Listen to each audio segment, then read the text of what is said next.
agaasimaha TV-ga Somaliland ee wadamada Khaliijka Mudane Mustafa Yuusuf Cabaade oo isagu habeenkii xalay ah shir jaraa'id uu ku qabtay magaalada Tanjida ee wadanka Boqortooyada Sacuudiga ayaa waxa waxba kama jiraan ku tilmaamay warar maalmihii ugu dambeeyay ee warbaahinta si weyn u hadalaysay oo ku aadan in wasiirkii hore ee madaxtooyada Somaliland Mudane Xirsi Xaaji Cali Xasan in kulamo uu la qaatay waxgaradka ka soo jeeda deegaamada Qorilugud iyo Wadaamago taasi uu ku sheegay in arintaasi aysan ahayn mid sal iyo raad toonaba leh. Assalaamu calaykum waraxmatullaahi wabarakaatuh. Dhammaanba warbaahinta sharafta badan ee halkan ku sugan waan salaamayaa ugu horeyn.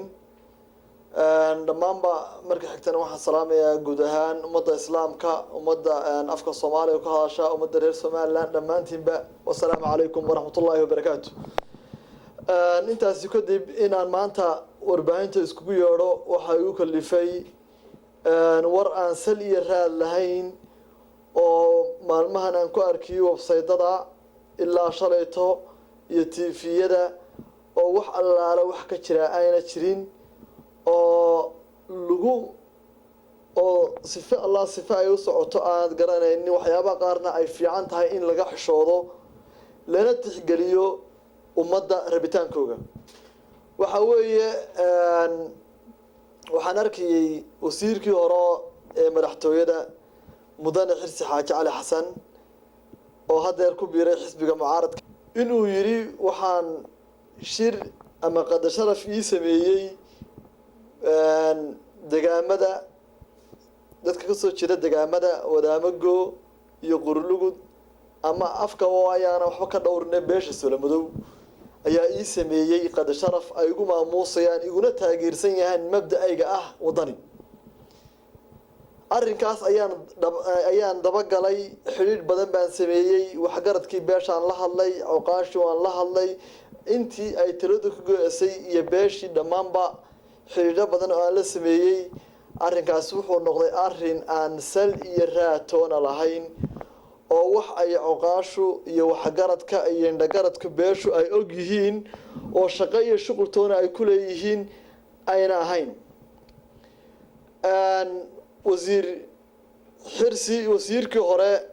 wuxuu ahaa wasiirka madaxtooyada Somaliland waxaa hoos iman jiray awoodo badan oo dalka ah. deegaamada uu maanta leeyahay qada sharaf ay sameeyeen isagoo qaranka Somaliland wasiir u ah ayuu haddana ahaa wasiirka gaar ahaan magacooda ku jooga.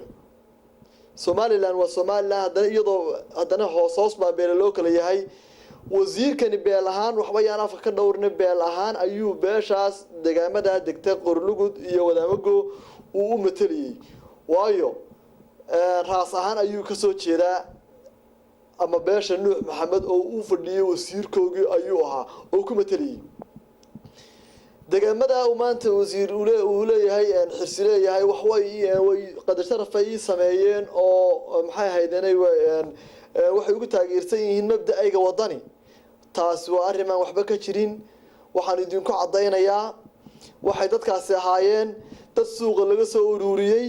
oo lacag la soo siiyay $30 ina meel suuqa joogo Hargeysa laga ururiyay oo cid walba leh aan beesha ahayn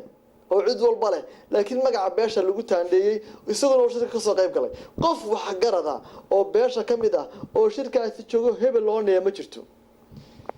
taas waa taa mana fiicna in maxay haydanay beel aan maxay haydanay waxa ku shaqeeyo shuqul toona lahayn mabaadi'da iyo afkaartooda la marhabaabiyo. Xirsi waxaan leeyahay wasiir waanu ku jeclayn laakiin maxay haydanay inaad sidaas sameeyso aad baan uga xunahay waan maxay haydanay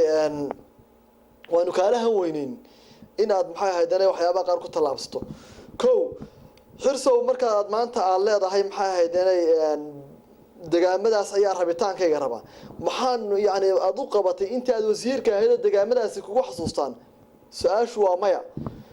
beesha halka degta waxa ugu baahida ugu weyn oo ay qabtaa waxa weeye wadada isku xidha Wadaamago iyo Qorilugud.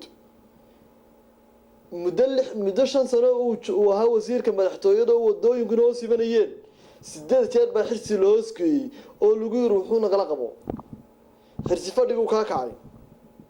waxa la wax ka qabtay ma jirto $5 kuma darsan. markaa xirsi waxaan leeyahay wax allaala waxaanu ku haynaa ama wax allaala waxaanu kugu xasuusanaa ha yaraatee ha banaatay 5 sanadood xirsow ma jirto beeshan waxay ka tirsan tahay ama ku abtirsataa xisbiga talada haya ee kulmiye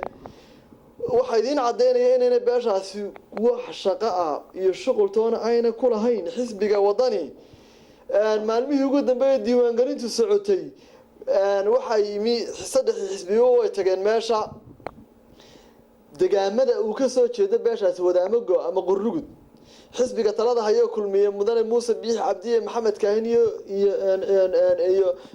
waftigii uu hogaaminayay sidii lagu soo dhaweeyay iyo kalgacalkii rabitaankii ay muujiyeen waa tadogeedana shaashada waa ka daawanayeen waa kuwii lahaa markay qurrugud iyo coodan la mariyeen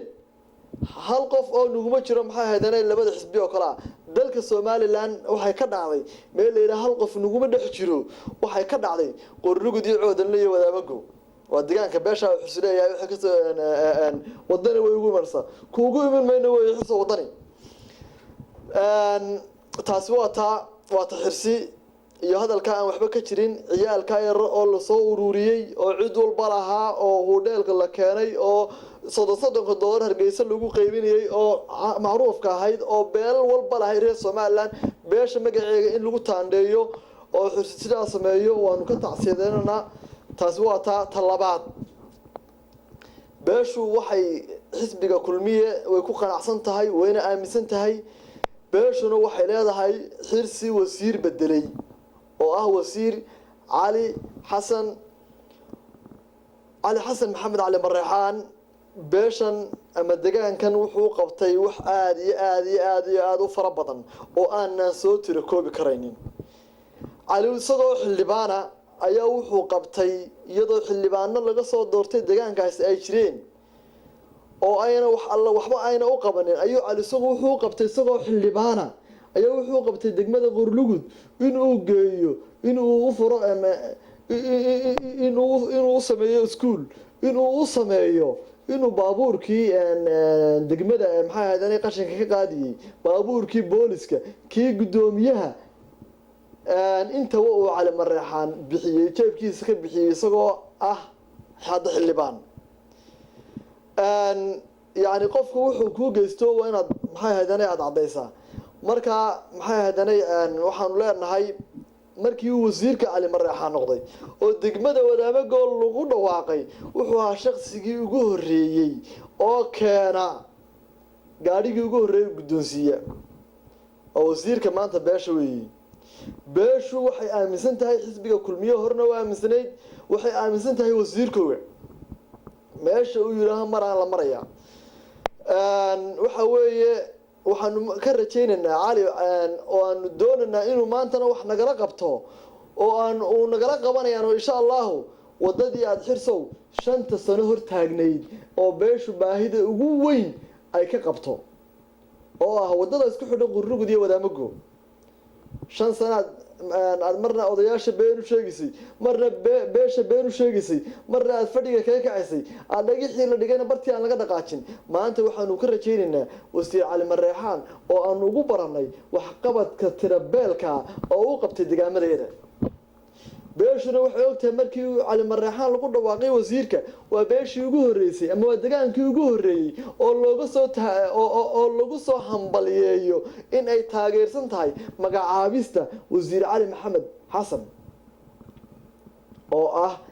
nin beesha tan ama deegaanka kan gashaday